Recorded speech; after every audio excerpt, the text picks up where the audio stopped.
Hai teman-teman, kembali lagi dengan Gram di sini. Kali ini saya akan melanjutkan cerita yang kemarin dengan judul Jalan Goib Penjudi Ulung. Cerita ini ditulis oleh Kak Wandi F. Cakara. Jadi buat kalian yang ingin membaca ceritanya secara langsung, kalian bisa kunjungi link dan profil yang sudah saya sertakan di deskripsi. So, langsung saja kita ke ceritanya. Ada beberapa syarat yang harus aku penuhi. Apa itu, Mas? Pada setiap malam purnama, sang putri akan datang ke rumah ini. Dia memintaku untuk melakukan hubungan badan. Maka kamu harus menyediakan kamar khusus untuk itu. Dan jangan pernah kamu untuk mengintipnya, karena celaka bagimu jika ia sampai terganggu. Dan yang paling utama dalam perjanjian itu adalah yang terberat. Aku harus memberikan tumbal seorang gadis yang masih belum dewasa setiap 7 purnama. Begitu berat syarat itu, Mas. Kenapa kamu menyanggupinya, Mas? Persyaratan itu tak pernah dikatakan putri sebelumnya. Dia mengatakan setelah aku selesai menjalani semua proses itu. Tapi, Mas, apakah kita tega jika harus mengambil anak-anak gadis sebagai tumbal? Ini bukan masalah tega atau tidak tega, tapi terpaksa harus kita lakukan. Anggap saja kita tengah membalas dendam atas kepergian anak kita. Maryam dengan berat hati, kesal dan kecewa pada Ikrar yang ternyata telah membuat nyawa putrinya melayang di ujung pisau ayahnya sendiri. Dalam hati perempuan itu mengutuk perbuatan suaminya atas hilangnya anak gadisnya. Namun, ia berusaha untuk menekan perasaannya dan membayangkan akan berlimpahnya harta yang akan ia miliki nanti. Harapan untuk memiliki rumah mewah kembali muncul setelah hampir pupus karena Ikrar terlilit hutang. Dalam menjual koin emas, Maryam tidak berjalan mulus, tidak semudah yang ia bayangkan. Banyak toko emas yang menolaknya, dengan alasan harus melalui proses peleburan untuk pembentukan. Bahkan ada pula yang mencurigainya bahwa koin-koin seperti itu adalah jelmaan dari sisik ular siluman. Mereka tak berani menerimanya, karena pernah juga membeli koin-koin seperti itu. Tapi Maryam tak putus harapan. Ia terus berusaha dari satu toko ke toko yang lain. Dan akhirnya ada juga toko yang mau membelinya, namun dengan harga yang murah. Apa boleh buat, Maryam harus menjualnya daripada tidak ada yang membelinya. Maryam sudah menyiapkan kamar khusus untuk sang putri yang katanya akan datang setiap bulan purnama. Istri Ikrar itu memberikan aroma wangi-wangian di seluruh penjuru kamar. Ia sempat membayangkan suaminya berjumbu dengan seekor ular besar. Ih, betapa menjijikannya. Namun inilah jalan yang telah ditempuh Ikrar. Ia harus melakukan apa saja demi harta yang akan membuatnya menjadi kaya dalam sekejap. Ia merasa telah terhina dan ditekan oleh Indra yang ngotot meminta uangnya harus dikembalikan. Ia juga khawatir jika ternyata Leo telah menjual rumah ini. Maka setelah Maryam pulang pun dengan membawa uang, Ikrar pun mendatangi rumah Leo untuk menebus kembali sertifikat rumahnya.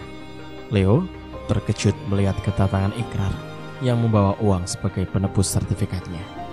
Gile, dapat duit dari mana lo? Jangan-jangan lo ngerampok ya?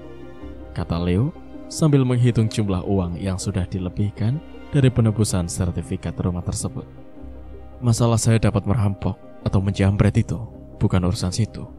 Situ hanya tahu masalah uang dan bunganya, jadi nggak perlu membuat saya marah.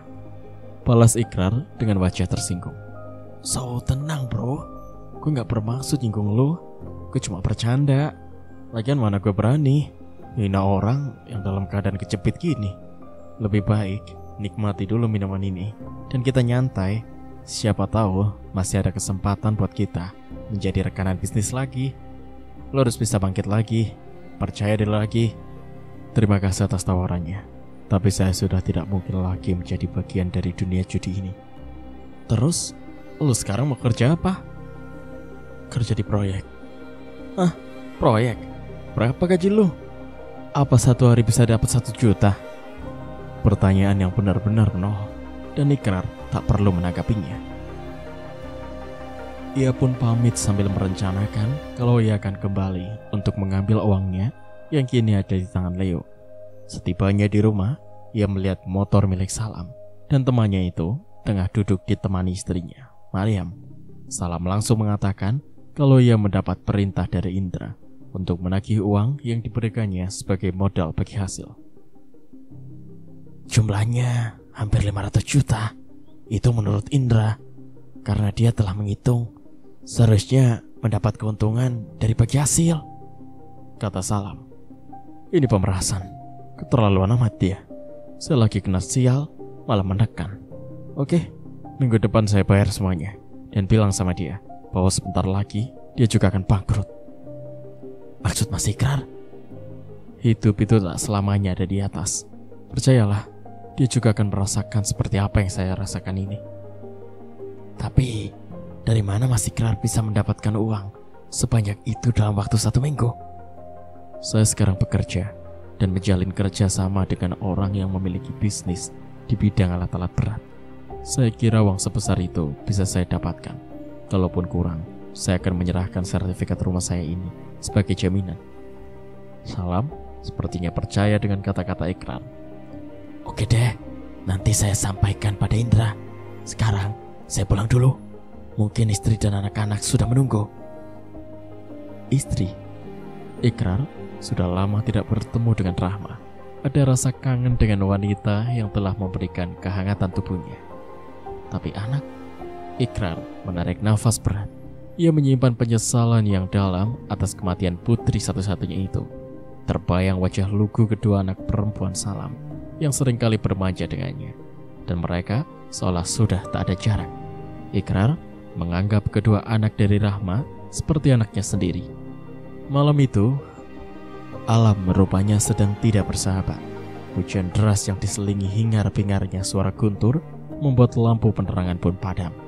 Padahal waktu baru menunjukkan angka 11 malam. Namun tak seorang pun yang terlihat. Suasana malam itu benar-benar mencekam. Tapi tidak demikian halnya dengan seorang lelaki ini. Ia dengan tenang melangkah menuju sebuah rumah mewah yang siang tadi ia kunjungi. Pemilik rumah, Leo, beserta istrinya sudah terlelap di kamar mereka. Entah dengan 2 orang anak yang tidur terpisah di kamar lain. Begitu juga dengan pembantunya yang mungkin sudah tidur karena tak kuat menahan rasa dingin. Lelaki yang sudah berdiri di depan pintu pagar besi itu pun sadar kalau dirinya tak bisa membuka kunci gembok pada pintu. Maka ia berlutut kemudian menelungkupkan tubuhnya. Sungguh suatu hal yang tak masuk akal terjadi. Seketika tubuh lelaki itu berubah dari bagian leher ke bawah menjadi wujud seekor ular besar dan panjang. Kepala lelaki itu mencoba untuk masuk di antara celah pagar besi, namun terlalu kecil baginya. Ia terdiam sesaat, kemudian peristiwa selanjutnya, kepala manusia ular itu berubah total menjadi kepala ular, dan secara perlahan tubuhnya mengecil. Setelah berada di dalam, ia kemudian terus merayap hingga masuk ke celah lubang ventilasi di atas kusen pintu, dan dengan tenang mencari kamar tempat pemilik rumah yang tengah tertidur nyenyak. Lelaki itu kini sudah kembali ke wujudnya semula. Ia tersenyum melihat Leo dan istrinya yang berlomba-lomba dengan dengkurannya. Lelaki itu dengan tenang membuka satu demi satu isi lemari. Dan ia melihat ada sebuah kotak kecil berwarna merah yang ia yakin kalau itu adalah wadah perhiasan. Dan apa yang diperkirakannya itu memang benar. Sejumlah perhiasan dari kalung, cincin hingga gelang yang tak hanya terbuat dari emas, melainkan ada yang terbuat dari berlian. Setelah menyimpan kotak perhiasan, kemudian ia mencari kembali pada lemari kedua. Dan setelah agak lama, ia berhasil menemukan tumpukan uang. Yang ia yakin kalau uang itu adalah darinya siang tadi, ditambah dengan tumpukan uang lainnya. Ia memasukkan semua ke dalam kantung hitam pemberian dari putri siluman ular beberapa waktu lalu. Dan pada saat ia hendak meninggalkan kamar, tiba-tiba, "Hei, tunggu. Jangan harap kamu bisa keluar hidup-hidup, perampok." Suara Leo menghentikan langkahnya. Lelaki itu sadar kalau ia mendengar suara klik yang berarti keselamatannya terancam. Leo mengarahkan pistolnya, membuat lelaki itu memutar tubuh sambil mengangkat kedua tangannya. Alangkah terkejutnya Leo demi melihat wajah lelaki di hadapannya. "Ikrar?" seru Leo tertahan. Namun sebelum ia berbuat banyak, tiba-tiba mata lelaki yang memang ikrar itu berubah berwarna merah. Tentu saja membuat nyali Leo menjadi ciut. Ia ingin menarik pelatuk senjatanya. Namun sayang, ia kalah cepat. Karena secara tiba-tiba, ikrar menjulurkan lidahnya yang bercabang. Lidah itu begitu panjang dan langsung membelit lengan Leo, sehingga ia tak bisa menarik pelatuk senjatanya. Lidah panjang dan bercabang langsung melilit leher Leo, hingga laki-laki Cina itu tak bisa bernafas dan akhirnya tewas. Setelah itu, ikrar menghempaskan tubuh Leo, membentur dinding sehingga kepalanya rengkah dan darah pun mulai membasahi lantai. Mendengar kegaduhan, istri Leo yang sedari tadi tidur mendengkur tiba-tiba terbangun. Ia terkejut melihat seorang lelaki berada di dalam kamarnya. "Siapa kamu?" teriaknya. Namun lidah ikrar yang bercabang langsung menyumbat mulut wanita tersebut. Dan entah kenapa, tiba-tiba ikrar memiliki hasrat untuk menikmati tubuh perempuan yang memang cantik dan mulus. Mata ikrar berwarna merah darah. Ia menatap tajam pada perempuan yang seketika itu juga menggigil ketakutan. Ikrar melucuti semua pakaian perempuan itu hingga benar-benar tak tersisa. Dan dengan nafsu yang luar biasa, ikrar segera menerkam tubuh polos yang sudah dalam keadaan tak sadarkan diri. Setelah puas dengan hasratnya, ikrar tak segan-segan untuk menghabisi perempuan itu. Ia menggempaskan perempuan tersebut, membenturkannya pada dinding. Ikrar meninggalkan rumah mewah dengan perasaan puas. Ikrar memandangi wajah istrinya yang terlelap dalam tidurnya. Dengan lembut, ia membelai rambut Maryam, perempuan yang telah menemaninya hampir 7 tahun. Perempuan yang seharusnya bahagia bersama seorang anak yang sedang manja-manjanya. Namun, kebahagiaan itu harus pupus setelah dirinya masuk dalam perangkap siluman ular emas. Sheila menjadi tumbal ayahnya sendiri. Ikrar menekan perasaan haru yang menyeruak. Bagaimanapun, Sheila, anak satu-satunya yang menjadi penyemangat hidupnya. Ia memandangi tumpukan uang di hadapannya, namun seakan tak berarti jika harus dibandingkan dengan nyawa putrinya yang ia rampas sendiri. Tapi semua sudah terjadi. Tak ada gunanya lagi penyesalan di hatinya. Untuk mengelabui warga, Ikrar meminta pada Maryam untuk sekedar terlihat punya kesibukan kecil. Sebuah alternatif, Maryam memilih untuk menyibukkan dirinya dengan berjualan gado-gado. Maryam bisa saling sapa dengan sesama warga. Kalau selama ini mungkin ada tetangganya yang sempat bertanya-tanya tentang pekerjaan suaminya. Kebetulan juga di kampungnya, Maryam sering membantu bibi yang berjualan gado-gado. Maka sudah pasti Maryam sudah mahir dalam hal ini.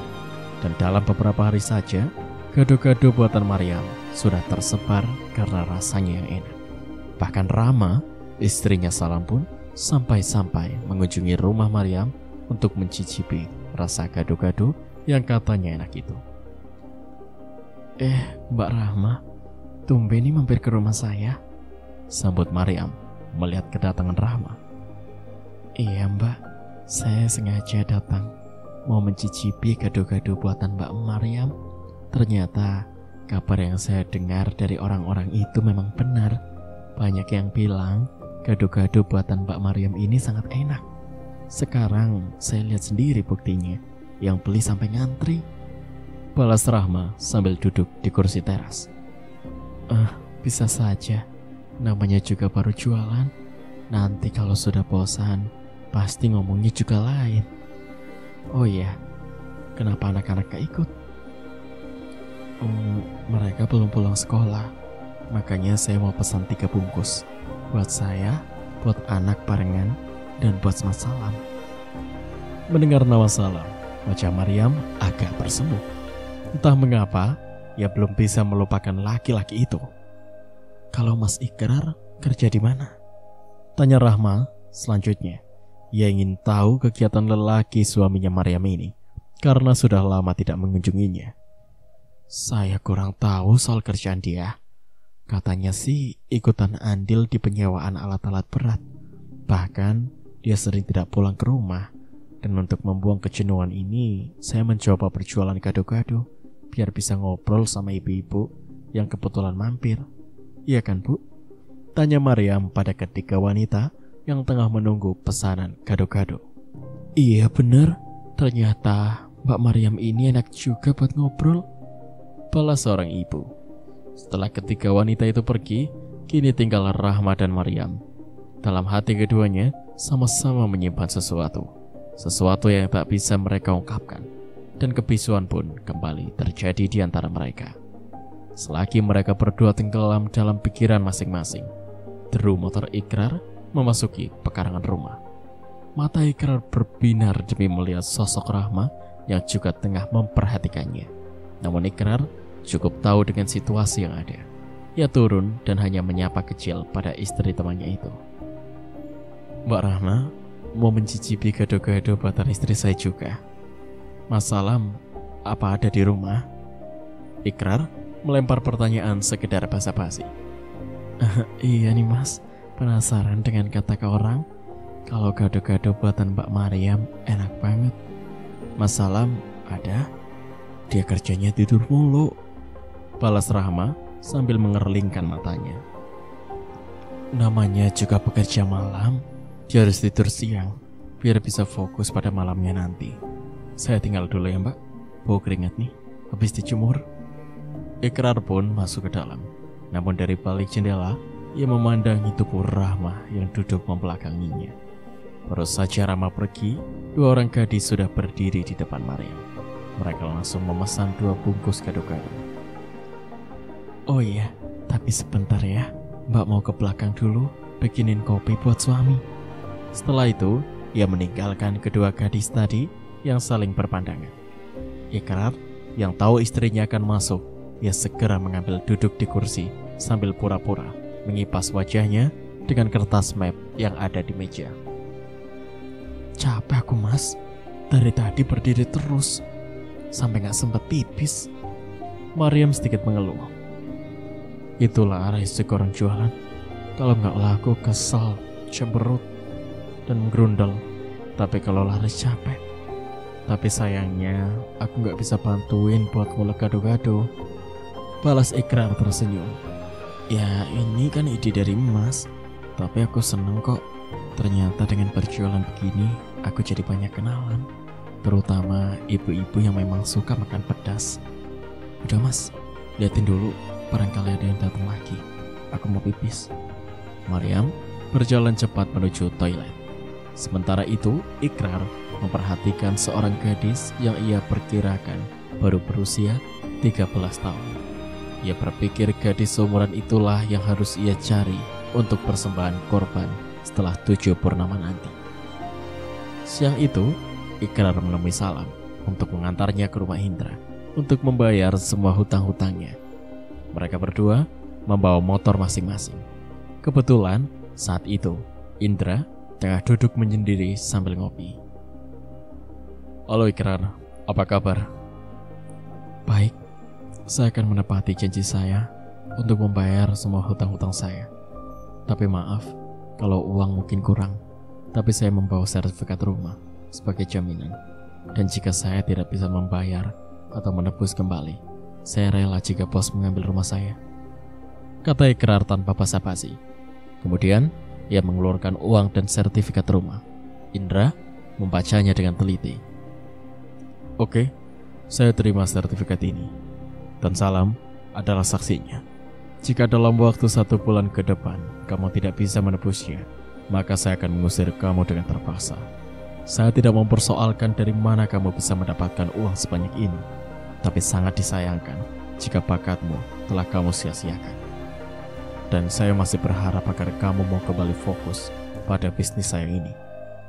Indra berharap dengan sungguh-sungguh, namun Ikrar hanya tertunduk tanpa banyak bicara. Setelah semua disepakati, Ikrar dan Salam pun pamit untuk pulang. Di tengah perjalanan, Salam bertanya pada Ikrar tentang pekerjaan yang ia lakukan sekarang. Sulit untuk aku jelaskan, dan aku pikir kamu gak perlu tahu apa pekerjaanku sekarang ini, jawab Ikrar. Oke, kita gak perlu berdebat soal ini. Tapi saya masih berharap agar Mas Ikrar mau bergabung lagi dengan kami mengelola bisnis Bos Indra yang hasilnya lebih menjanjikan. Menjanjikan memang pada awalnya, tapi setelah itu kehancuran yang datang menimpa saya. Dan mungkin juga Indra, juga kamu Mas. Itu karena Mas terlalu mengumbar hawa nafsu, sehingga tak dapat berpikir secara positif dan tenang. Saya sejak awal mengagumi cara bermain Mas Ikrar yang tenang dan sabar, namun cukup mematikan. Saya kira ini hanya masalah ego. Terkadang kita merasa berada di atas angin dan menganggap semua begitu mudah. Mungkin Mas Alam benar, tapi saya sudah tak tertarik lagi dengan bisnis ini.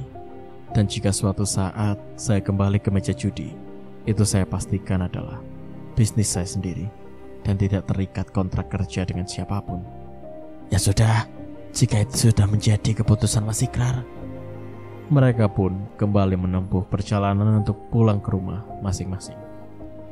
Malam itu, sekitar jam 11, Indra mematikan televisi. Ia berniat untuk tidur. Namun sebelumnya, seperti kebiasaannya, ia memeriksa keadaan sekeliling. Walau itu, ia lakukan hanya dengan menyibak tirai jendela. Baru saja ia menyibak gorden di depan pagar rumahnya yang terbuat dari besi itu, ia melihat sesosok laki-laki. Seketika itu juga, ia berpikir kalau orang itu mungkin akan melakukan sesuatu. Indra tidak terlalu gegabah. Ia memperhatikan sosok itu dengan cermat. Dan setelah agak lama, ia baru menyadari kalau ternyata sosok yang berdiri di depan pintu pagarnya adalah Ikrar. Mau apa dia malam-malam kesini sendirian? Pikir Indra. Maka karena sudah mengenal, ia pun keluar dan membukakan pintu. Duduklah, saya buat kopi dulu. Indra mempersilahkan dan dia masuk ke dalam. Tanpa disangkanya, Ikrar pun mengikutinya dari belakang. Ngapain ikut? Tunggu aja di luar. Nada Indra agak tinggi. Ia merasa ada yang aneh pada sikap Ikrar malam ini. Dan ketika ia menatap wajah Ikrar, ia terkejut melihat kedua mata lelaki itu berwarna merah. Ikrar, kamu? Serahkan sertifikat rumahku berikut uang yang aku berikan siang tadi. Suara Ikrar terdengar parau dan dalam. Tapi Ikrar menjulurkan lidahnya yang bercabang, membuat Indra semakin takut dan tersudut. Aku tidak akan segan-segan untuk membunuh manusia seperti kamu. Kamu tega menjeratku dengan uangmu. Baik-baik, saya akan memberikan apa yang kamu mau. Tapi tolong jangan bunuh saya, kata Indra dengan suara bergetar. Kemudian ia masuk ke dalam kamarnya. Suara daun pintu dikunci dari dalam. Indra berpikir mana mungkin Ikrar bisa masuk, dan ia pun merasa sedikit aman.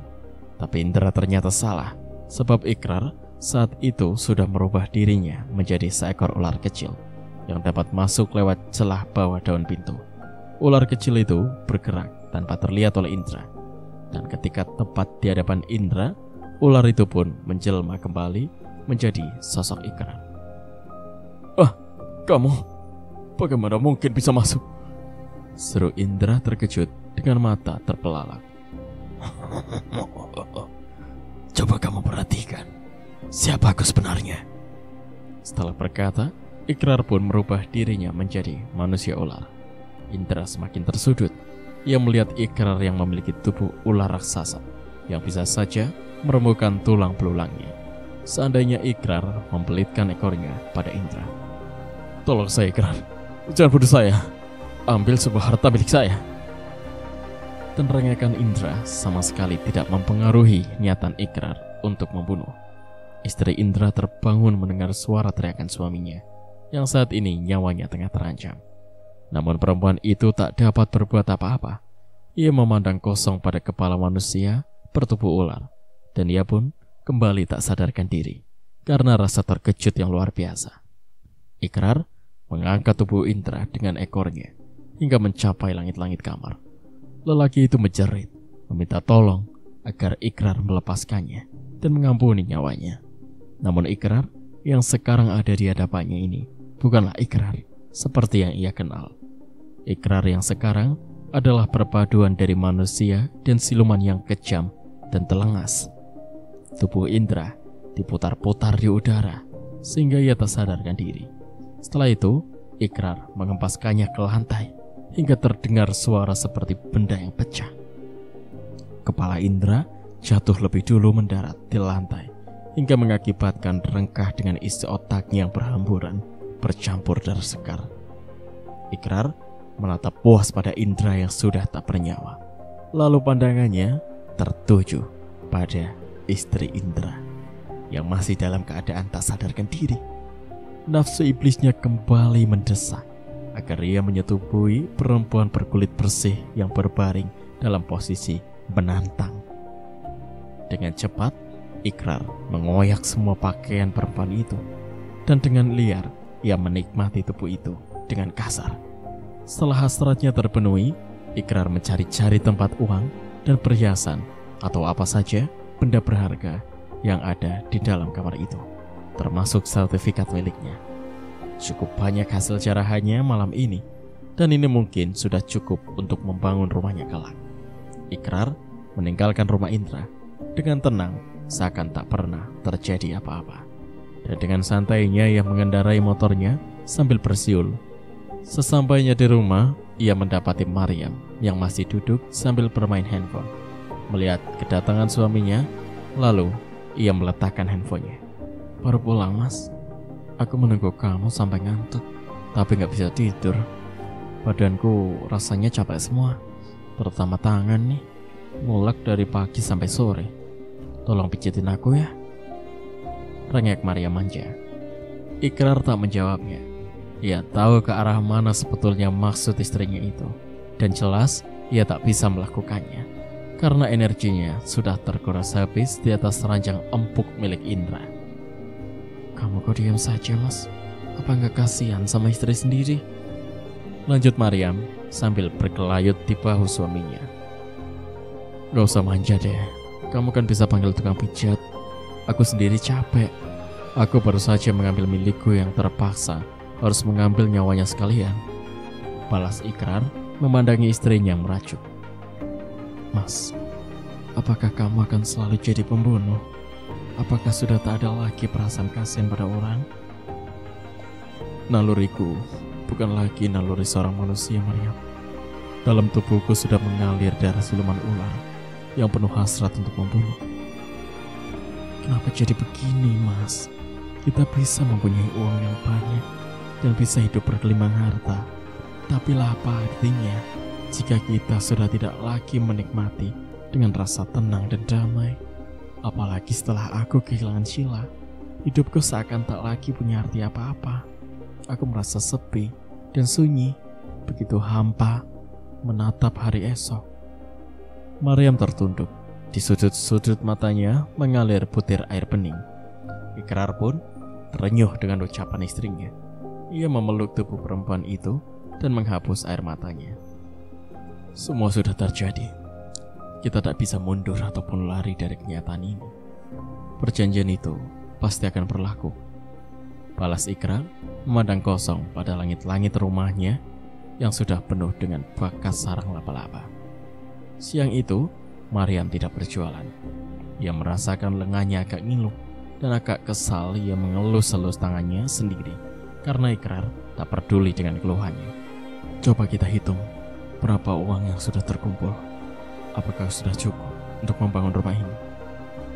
kata Ikrar membuat Maryam menghentikan kegiatannya memecat lengan. "Tapi aku maunya rumah kita dibangun 2 lantai, Mas. Karena halaman kita sempit.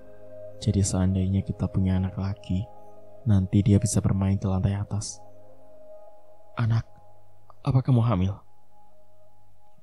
"Tidak, tapi aku berharap bisa hamil lagi dengan cepat. Aku ingin punya anak, agar tidak kesepian, dan rumah kita akan menjadi hidup dengan suara tawa mereka." Ikrar membayangkan Sheila yang telah ia ambil dengan paksa, dan ia akan meminta kembali pada sang ratu ular emas untuk bisa mempunyai anak lagi. "Iya, aku juga merindukan suasana seperti itu, dan semoga saja kamu cepat hamil lagi, istriku," kata Ikrar sembari menyentuh perut istrinya. keduanya pun asyik tenggelam dalam tumpukan uang. Setelah semua terhitung jumlahnya, ternyata belum cukup untuk biaya membangun rumah 2 lantai yang menelan biaya cukup besar. Mungkin nanti setelah Putri Ular Emas datang, dia akan memberikan koin emas yang banyak dan kita akan mempunyai biaya yang cukup. Ya sudah, kita tunggu saja. Siapa tahu putri itu memang suka sama kamu dan bisa memberikan harta kekayaan dengan cepat. Maryam mengucapkan kata itu dengan raut muka masam. Ia merasa telah diduakan oleh Ikrar, dan ia menduga kalau wajah perempuan ular itu pasti jauh lebih cantik darinya. Tapi ia juga sadar akan kata-kata Ikrar, agar ia jangan pernah mencoba untuk mengintainya, karena itu adalah petaka untuk dirinya juga suaminya. Mentari baru saja pulang ke peraduannya. Sisa-sisa cahayanya yang seperti warna tembaga masih agak jelas terlihat. Ikrar menantikan saat-saat nanti malam, karena malam inilah janji sang putri akan mengunjunginya. Ia telah menyiapkan kamar khususnya, membuat ruangan itu wangi dengan aroma bunga-bunga. Hatinya tak sabar ingin cepat memutar sang waktu yang ia rasa berjalan begitu lambat. Ikrar harus menutupi telinganya yang terasa panas dan sakit setiap kali mendengar suara azan berkumandang. Dan setelah Isya, barulah ia berani keluar rumah untuk memandangi cahaya bulan yang sebentar lagi bersinar penuh. Bidadari malam tersenyum memamerkan cahayanya yang benderang dan dapat membuat terangnya suasana malam itu. Seragam malam seakan ikut bergembira, bersuka cita dengan nyanyian merdunya. Seekor cengkrik yang semula malu-malu akhirnya keluar dari persembunyiannya. Ia pun bernyanyi untuk mengikat sang betina agar mereka dapat melewati malam ini dengan sebuah cerita baru, sebagai pelengkap cerita yang pernah ada. Hanya burung hantu yang duduk terdiam pada sebuah ranting kering pohon jambu batu. Suaranya begitu parau, menuntun rasa kasih yang telah hilang bersama perputaran sang waktu. Malam itu begitu damai, tak ada gemersik daun-daun kering, karena sang bayu tak ingin mengganggu ketenangan malam ini. Ikrar memandangi ribuan bintang gemintang yang bertaburan bagaikan bunga-bunga yang ia taburkan di atas tempat peraduannya. Rembulan terus berenang menuju tempatnya untuk bertahta. Berkali-kali Ikrar keluar masuk rumah. Ia nampak gelisah, menunggu waktu yang sebentar lagi akan tiba. Dan ketika ia kembali masuk ke dalam rumah, ia begitu terkejut demi melihat sesosok seorang wanita yang kecantikannya tiada banding di dunia ini. Sang putri ular emas sudah berada di dalam rumah tanpa sepengetahuan Ikrar. Ikrar langsung bersujud di hadapan wanita yang mengenakan pakaian ala kerajaan. Sang putri ular sengaja menampakkan wujudnya sebagai manusia seutuhnya, tanpa ekor ular. Hal itu agar Ikrar menyambutnya dengan nyaman, tanpa rasa takut atau merasa ragu-ragu. Bangunlah Ikrar, aku sedang menempati janjiku untuk membuat hidupmu senang. Mari kita habiskan malam ini dengan kemesraan. Jumbo aku dan buat aku puas, maka aku akan memberikan imbalan yang tak pernah kamu bayangkan sebelumnya, ujar sang putri sambil mengangkat tubuh Ikrar yang berlutut di kakinya. Baik tuanku putri, aku akan berusaha untuk membuat putri puas, balas Ikrar lalu berjalan menuju kamar khusus yang sudah ia persiapkan. Putri ular emas itu tersenyum saat memasuki kamar yang memang berbau harum bunga. Ternyata kamu romantis juga Ikrar. Apakah di kamarmu juga beraroma seperti ini? Tanyanya sambil menghirup keharuman rumah bunga. Tidak putri, istriku lebih suka memakai parfum spray. Menurutnya itu lebih praktis. Istrimu memang benar, tapi parfum spray itu mengandung alkohol yang tak baik untuk paru-paru manusia yang rentan. Tapi ya sudahlah, itu cara istrimu menunjukkan perhatian terhadap suaminya, ucap sang putri sambil melepaskan mahkota dan sumping di kedua telinganya. Menyusul ia membuka pengikat bra yang berwarna hijau muda. Ikrar langsung terpelalak lebar demi melihat pemandangan dua bukit indah di hadapannya. Bukan hanya itu, Putri juga melucuti selendang yang membelit di pinggangnya sebagai pengikat kain yang juga berwarna hijau penuh dengan bunga-bunga emas. Sang putri kini sudah dalam keadaan polos tanpa penutup sedikit pun. Ia segera naik ke atas ranjang dan menunggu Ikrar yang masih gamal. "Kenapa kamu masih berdiri di situ? Apa kamu mau menunggu sampai fajar tiba dan lenyaplah kesempatan untuk mendapatkan harta dariku malam ini?" kata sang putri menyadarkan Ikrar. Dan Ikrar dengan sangat sigap dia menerima tantangan sang putri. Di tengah-tengah pergulatan yang panjang dan melelahkan, tiba-tiba Ikrar merasakan ada sesuatu yang lain, sesuatu yang licin membelit seluruh tubuhnya. Ikrar yang semula terpejam menahan nikmat kini membuka matanya. Ternyata sang putri sudah tidak lagi pada bentuk sebagai manusia seutuhnya, namun dari bawah hingga atas kepala telah berubah menjadi sesosok ular besar. Ikrar pun harus mengimbanginya. Ia merubah wujudnya menjadi seekor ular jantan yang besar, dan seperti ada gempa berkekuatan tinggi, ranjang mereka pun berberik-derik karena terkena tenaga kedua ular raksasa tersebut. Dan Ikrar mulai mendengar suara gemerincing seperti benda jatuh. Benar saja, satu persatu sisik ular jelmaan sang putri itu jatuh memenuhi ranjang empuk yang membawa keduanya sama-sama menghela nafas kelelahan. Ikrar mengucek-ucek matanya. Ia terbangun saat merasakan telinganya berdenging dan sakit. Kiranya suara azan subuh yang baru saja berkumandang di masjid yang tak jauh dari rumahnya. Entah berapa lama ia tertidur, sampai-sampai tak menyadari kalau sang putri sudah tak ada lagi di sampingnya. Matanya memperhatikan koin-koin emas yang berserakan memenuhi kasur. Bahkan ada yang terjatuh di lantai. Dan ia mengumpulkan koin-koin itu, kemudian memasukkannya pada kantung yang telah ia persiapkan sebagai wadahnya. Ternyata Putri Ular Emas telah menepati janjinya untuk memberikan harta sebanyak-banyaknya. Aku bisa menjadi kaya dalam sekejap saja. Ikrar membayangkan akan sebuah rumah mewah berlantai ganda. Tapi ia ingat akan istrinya yang tak terlalu berharap akan hal itu. Maryam lebih suka hidup sederhana, berkumpul bersama anak tercinta. "Anak," desis Ikrar. "Kenapa aku tidak bertanya pada Putri Ular? Apakah ia bisa membantu istriku untuk hamil dan memiliki anak lagi? Sebaiknya besok aku harus menemui Putri untuk bertanya." Maryam sudah kembali berjualan lagi. Rasanya tak enak bila ada ibu-ibu yang menanyakan kenapa tidak berjualan. Maryam tidak tega melihat raut wajah yang kecewa. Lagi pula, dengan berjualan, ia punya kesibukan dan ada kesempatan untuk saling bertukar percakapan. "Aku akan pergi agak lama. Ada sesuatu yang harus aku selesaikan. Jaga kesehatanmu, dan jika lelah beristirahatlah," kata Ikrar yang segera menstarter motornya. "Apa Mas sudah sarapan?"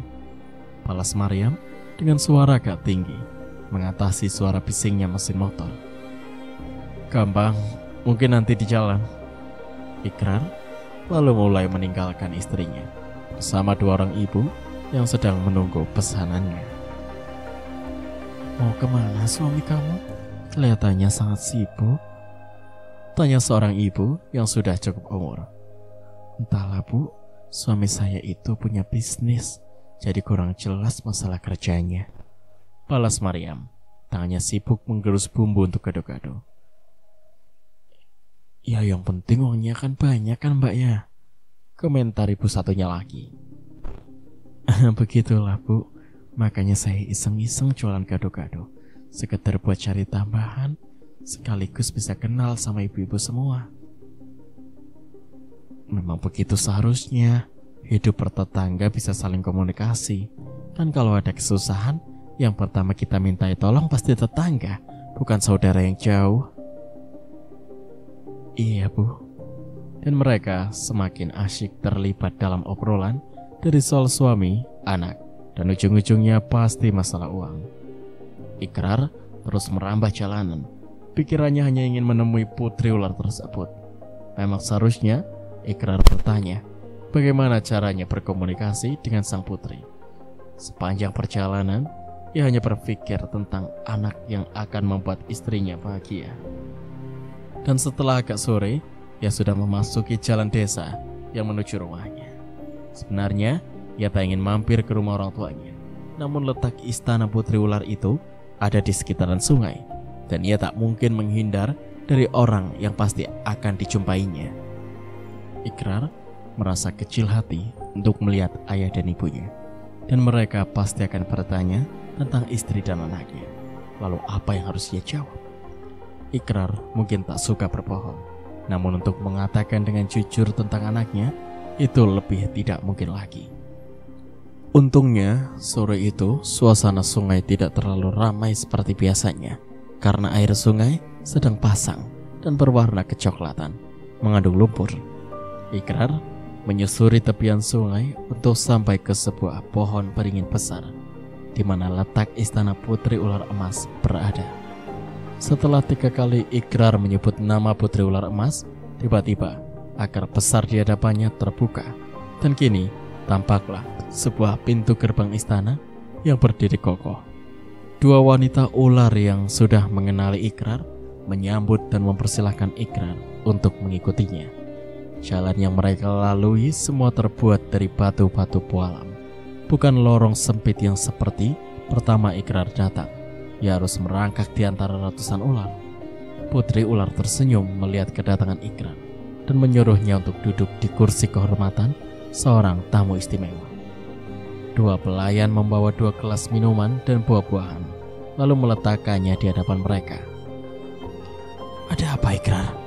Jauh-jauh menemui aku. Apakah hadiah yang aku berikan kemarin malam masih kurang? Atau kamu masih ingin bercinta denganku?" Pertanyaan putri membuat Ikrar merasa malu. "Tidak, Putri. Pemberianmu sudah cukup banyak, dan aku juga puas bercinta denganmu. Tapi ada satu hal yang ingin aku tanyakan. Ini menyangkut kebahagiaan istriku. Harta kami memang banyak, namun istriku kurang bahagia, yang merasa kehilangan anaknya yang sudah tiada. Jadi, aku hanya ingin bertanya, apakah Putri bisa membantu istriku untuk cepat punya anak lagi?" Tanya Ikrar dengan malu-malu. "Bagiku hal seperti itu bukanlah sesuatu yang sulit, seperti membalikkan telapak tangan. Kalau aku mau, sekarang juga istrimu bisa hamil, dan keesokan harinya ia bisa lahir dengan beberapa orang anak." "Oh, tidak, Putri. Aku ingin istriku hamil dan melahirkan secara normal, seperti layaknya orang hamil dengan wajar. Begitu pula cara melahirkannya, menunggu hingga 9 bulan. Kamu tenang saja, dalam waktu dekat ini istrimu akan hamil, Ikrar." "Terima kasih, Putri. Aku senang mendengarnya." "Ya, tapi perjanjian kamu denganku tak boleh kamu abaikan." "Aku mengerti, Putri, dan aku mohon untuk pamit." Ikrar meninggalkan istana ular emas dengan perasaan lega, karena keinginan istrinya sebentar lagi akan terjawab.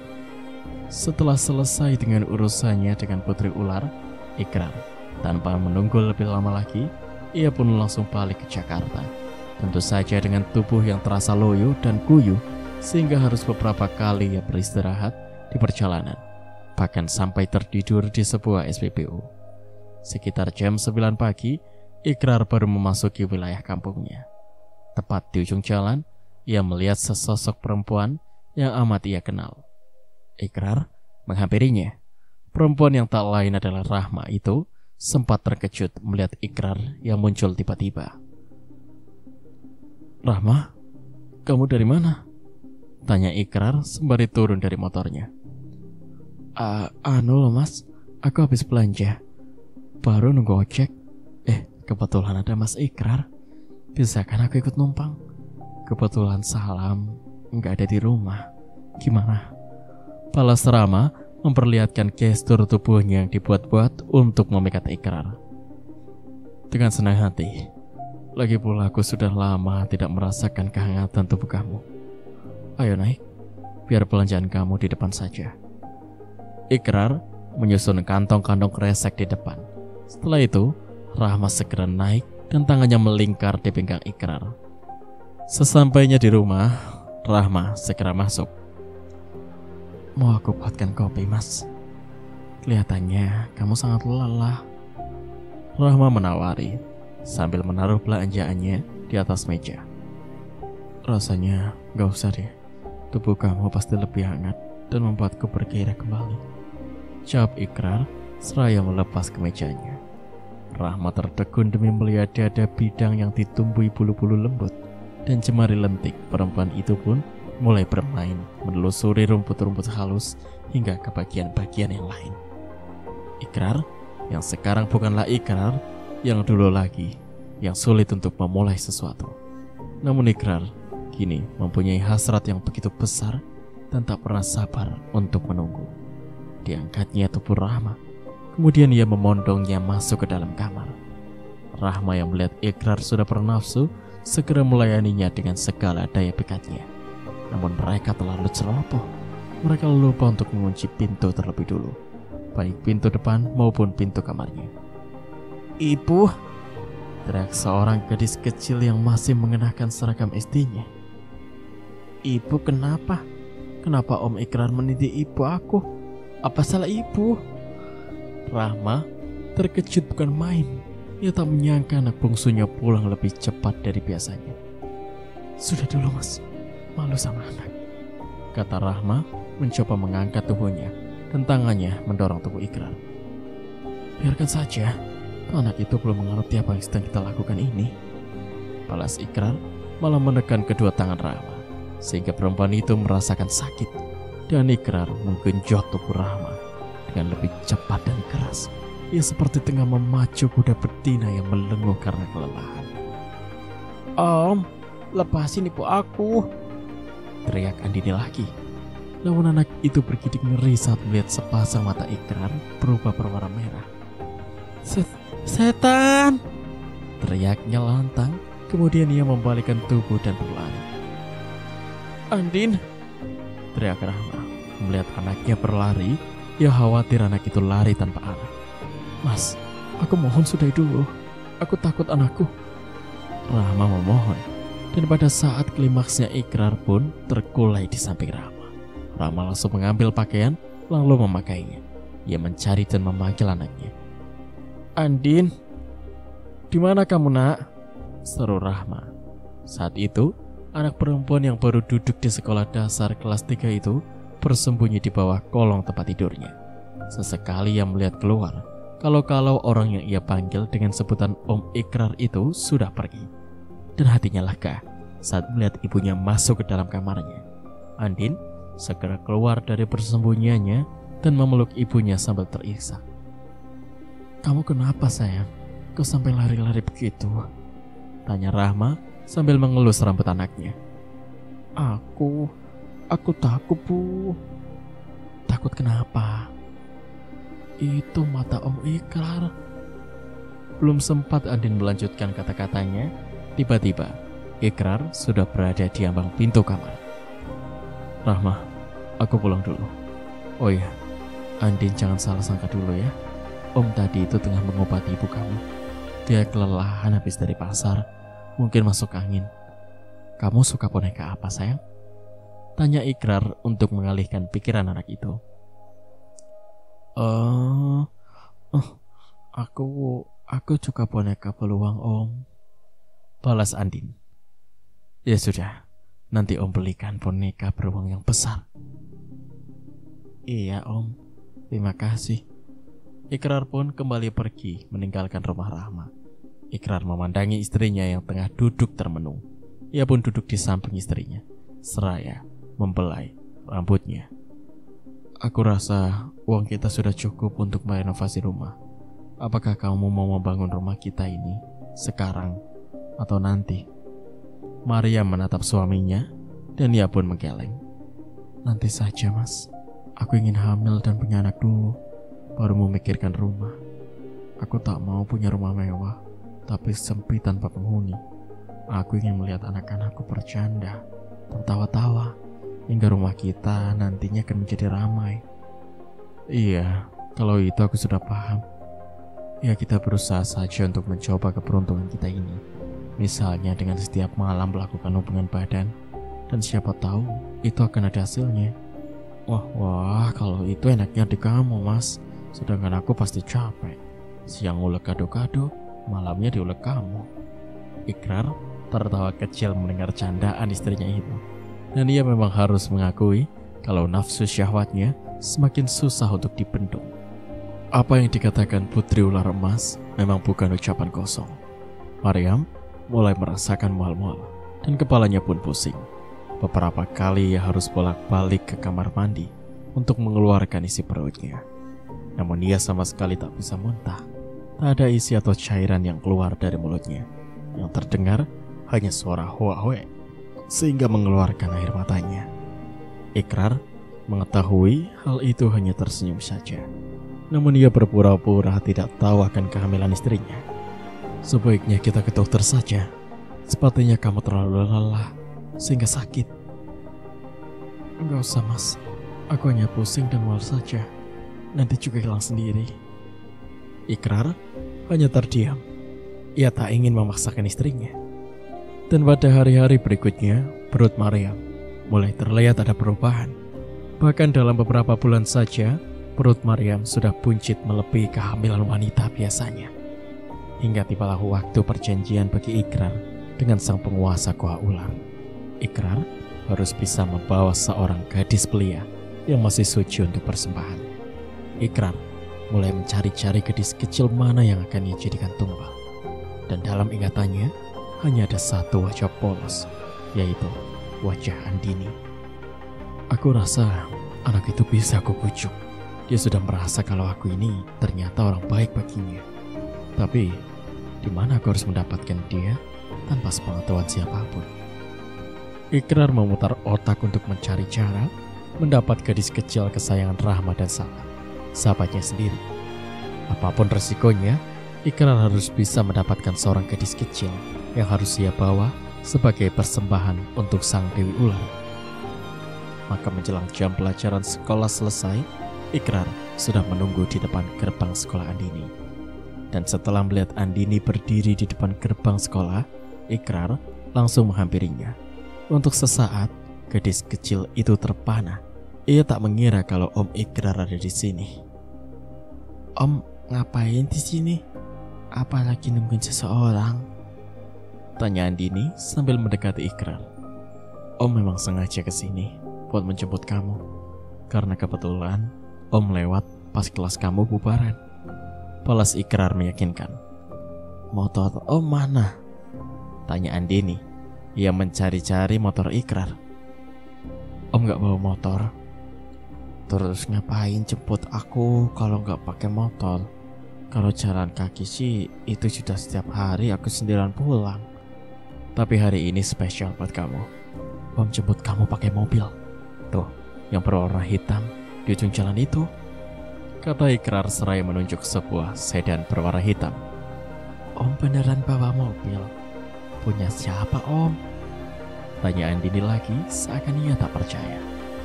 Tentu saja Om punya. Nanti kalau kamu atau kakak kamu mau jalan-jalan, tinggal bilang saja. Om pasti mau mengantar kalian. Beneran, Om? Ya beneran dong. Makanya cepat. Sekarang kamu naik.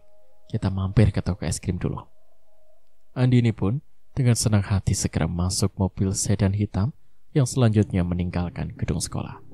Cukup banyak Ikrar membeli es krim dari yang terbungkus sampai yang berwadah cup.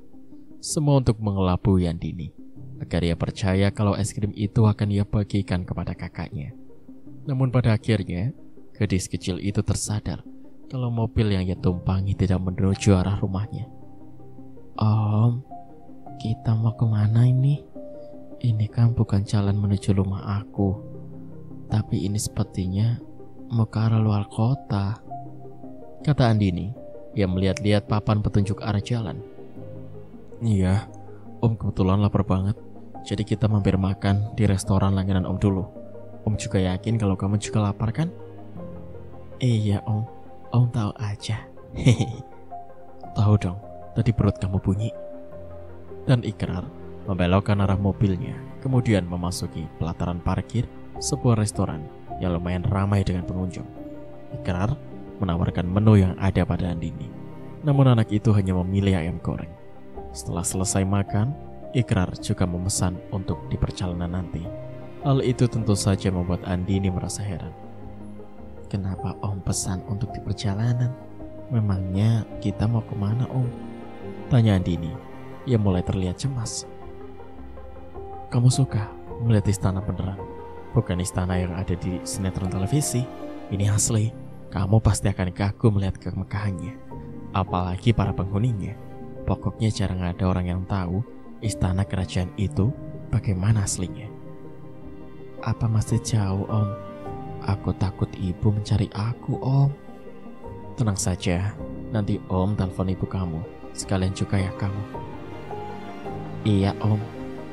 Dan tanpa terasa mobil sudah memasuki gerbang tol. Sementara itu, Andini kini mulai terlihat mengantuk. Ia sudah tidak lagi memperhatikan arah mobil yang dikendarai oleh Ikrar. Pukul 6 lebih, Andini terbangun dari tidurnya. Ia melihat keluar melalui kaca. Ternyata lampu-lampu jalan dan semua toko maupun bangunan sudah menyala. Om, apa sekarang sudah malam? Tanyanya. Baru jam 6. Sudah kamu tidur lagi aja ya? Enggak Om, kita pulang saja Om. Aku takut ibu mencari-cari aku. Oh itu, tadi Om sudah telepon ibu kamu. Katanya gak apa-apa. Yang penting nanti pulangnya bawa oleh-oleh. Kira-kira ibu kamu sukanya apa ya? Balas Ikrar seperti tengah meyakinkan. Ibu tuh paling suka sama durian Om. Tapi sekarang kan lagi gak musim durian. Nanti kita tanya di mana yang jual durian. Kalau buat kakak kamu apa? Kalau buat kakak itu sama kayak aku, sukanya buah naga sama apukat. Wah, kalau itu sih gampang nyarinya. Udah ya, kamu tidur lagi aja, biar Om bisa konsen sampai-sampai. Andini hanya mengangguk. Kemudian kepalanya mulai terkulai dan tak lama kemudian mulai terdengar tarikan nafasnya yang teratur. Jam 9 malam, mobil sedan hitam itu sudah memasuki perkampungan. Ikrar sengaja mengambil jalan yang lebih jauh demi menghindari rumah kedua orang tuanya. Ia sadar untuk berjalan menuju pohon beringin itu agak susah. Selain harus berhati-hati di tepian sungai yang mempunyai jalan setapak yang agak licin juga gelap. Om, kenapa kita berhenti di sini? Aku takut Om. Andini mulai merengek. Gak apa-apa. Sebentar lagi kita akan sampai ke istana itu, jawab Ikrar terdengar agak ketus. Kemudian ia mengangkat tubuh gadis itu lalu memandangnya. Om, pulang saja Om, aku takut. Andini mulai meronta-ronta, berusaha untuk lepas, namun Ikrar tidak menghiraukannya. Jangan berteriak, atau aku lempar tubuh kamu ke sungai, biar dimakan buaya. Jangan Om, aku mau pulang. Iya, sebentar lagi kamu akan pulang. Dengan susah payah, akhirnya Ikrar berhasil tiba di depan pohon beringin tua itu. Tuanku putri, aku datang membawa pesanan, ucap Ikrar agak keras. Dan tentu saja Andini merasakan ketakutan yang luar biasa. Ia memberontak sekuat tenaga agar lepas dari pondongan Ikrar. Namun Ikrar tidak memberikan kesempatan pada gadis kecil itu untuk bergerak. Tak berapa lama kemudian, terdengar suara pintu gerbang yang dibuka dari dalam. Seketika itu juga, Andini merasa takjub melihat cahaya yang terang benderang yang berasal dari dalam sebuah pohon besar. Kemudian, dua orang wanita bertubuh ular menyambut kedatangan mereka. Mendadak Andini kembali takut dan gemetaran melihat makhluk aneh. Kepala mereka jelas kepala perempuan, namun sebagian tubuh dari perut hingga ke bawah ternyata ekor ular yang amat besar. Serahkan anak itu pada kami, dan kamu boleh kembali, kata kedua perempuan tadi. Tapi aku, Ikrar ingin memprotesnya. Ini perintah, cepat serahkan dia, dan kamu cepat pergi. Ikrar tak bisa membantah keinginan sang putri, dan dengan berat hati, ia menyerahkan Andini yang berteriak-teriak minta tolong. Ikrar terpaku, hatinya terenyuh melihat Andini, anak sahabatnya itu, diseret paksa oleh kedua perempuan siluman ular itu. Dan dengan menitikkan air mata, Ikrar meninggalkan tempat itu. Ia tak tahu bagaimana nasib gadis kecil itu. Apakah akan merasakan hal yang sama seperti Sheila, anaknya yang lebih dulu dijadikan tumbal pesugihan, siluman putri ular emas. Sekian untuk part kali ini. Nantikan kelanjutan ceritanya di part berikutnya. Terima kasih.